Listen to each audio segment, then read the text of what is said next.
राधे राधे। तो जैसे कि आप सब जानते हो, कल से पुरुषोत्तम मास प्रारंभ है, यानी 17 तारीख से। ये आपके पास जब वीडियो आएगा तो हो सकता है 17 तारीख ही हो गई हो। तो ये 17 तारीख से जो अधिक मास है, ये 3 साल के बाद आता है। विशेष रूप से हम सब भक्तों के लिए, सब वैष्णवों के लिए बहुत ही, ये आप ऐसा समझ लीजिए कि लाभकारी और कमाई का समय है, जिसमें हम बहुत बहुत भगवान की कृपा, भगवान का भजन पा सकते हैं बड़ी सरलता से। ये भगवान का ही मास है, भगवान श्री पुरुषोत्तम का। भगवान श्री कृष्ण को हम लोग विशेष रूप से उनकी सेवा अर्चना करते हैं। वैसे तो वैष्णव सब दिन करते हैं, मगर इसमें खास ध्यान रखेंगे हम कि हम लोग सुबह ब्रह्म मुहूर्त में उठ जाएंगे और ब्रह्म मुहूर्त में उठ के हरि नाम प्रारंभ कर देंगे। जैसे कि कार्तिक मास में हम लोग करते हैं, ऐसे ही ब्रह्म मुहूर्त में हम लोग उठेंगे और शाम को संध्या के समय हम लोग दीपदान करते हैं। इसमें तिल के तेल से भी कर सकते हैं, लेकिन अगर देसी घी से हम लोग, गाय के शुद्ध देसी घी से दीपदान करें वो और अच्छा है।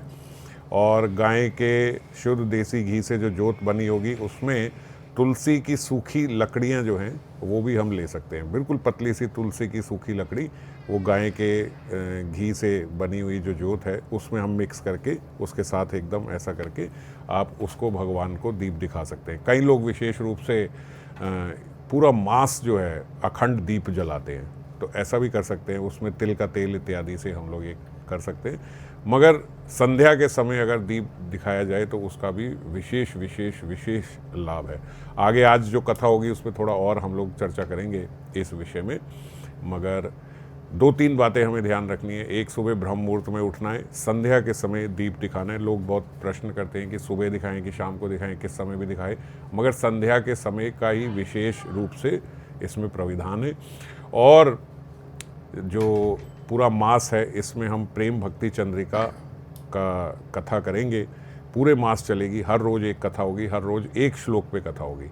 तो स्वाध्याय पे भी विशेष रूप से इस मास में ध्यान दिया जाता है कि जो नहीं भी करते हैं, वैसे तो सब वैष्णव करते हैं, लेकिन जो नहीं भी करते हैं तो विशेष रूप से स्वाध्याय किया जाए, कथा श्रवण किया जाए।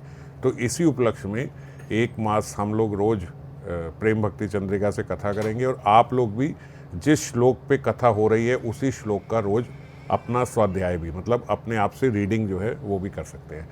और साथ में श्रवण तो होगा ही जब रोज़ कथा आएगी। तो फिर खाने पीने का हम लोगों को विशेष ध्यान रखना होगा। क्यों रखना है? क्योंकि जैसा भोजन होगा वैसे ही हमारा मन होगा। और अगर स्मरण करना है, माला करनी है, ब्रह्म मुहूर्त में आप नाम लेना चाहते हो तो स्मरण के साथ ही होगा। तो स्मरण अच्छा करने के लिए हमें बहुत ध्यान रखना होगा कि हमारा खाना पीना विशेष रूप से सही रहे। सही का मतलब यही कि हम लोग नियमित तो लेते ही हैं, प्याज लहसुन नहीं लेते, भोग लगा के ही लेते हैं, लेकिन भक्त के हाथ का बना हुआ ही ले। कहीं बाहर से इधर उधर से ये सब कुछ ना खाने का प्रयास करें।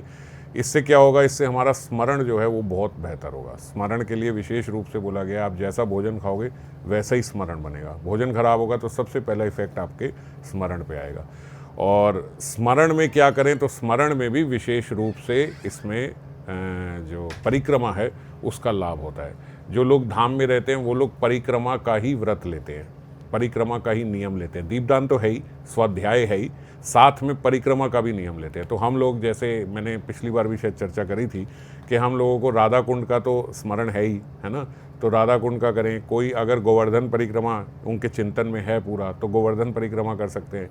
किसी के चिंतन में है ब्रज की परिक्रमा, ब्रज की परिक्रमा कर सकते हैं, नवद्वीप में कर सकते हैं। चिंतन में जो लोग धाम में हैं वो तो कैसे भी कर सकते हैं, प्रत्यक्ष कर सकते हैं, पर चिंतन में करना और प्रत्यक्ष में करना एक बराबर है। तो मैक्सिमम लोग तो जैसे धाम में नहीं है, तो रोज़ सुबह अपने चिंतन में ही हम लोग परिक्रमा करेंगे।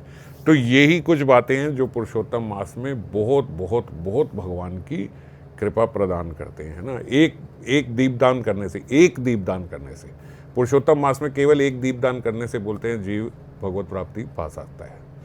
तो जो रोज दीपदान करेगा उसको तो कहते हैं भगवान विशेष रूप से प्रेम प्रदान कर देते हैं पुरुषोत्तम मास में।